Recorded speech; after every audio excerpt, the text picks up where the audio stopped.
Assalomu alaykum. Men Saodat asri qissalariman. Men sahifalarimda shunchaki voqealarni emas, insoniyatning eng go'zal davrini aks ettirganman. Bu yerda mehr bor, sabr bor, adolat bor. Bu yerda payg'ambarimiz sollallohu alayhi va sallam atrofidagi insonlarning hayoti, ularning qalbi, axloqi va ibratli yo'llari ta'riflangan. Meni o'qigan odam shunchaki o'qib chiqmaydi.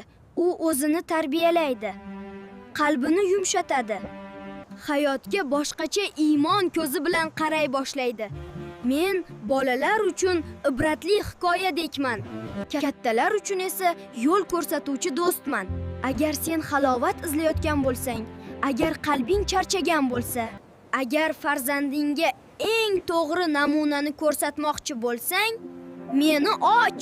Saodat asrini men bilan birga yashab o'tishga tayyormisan?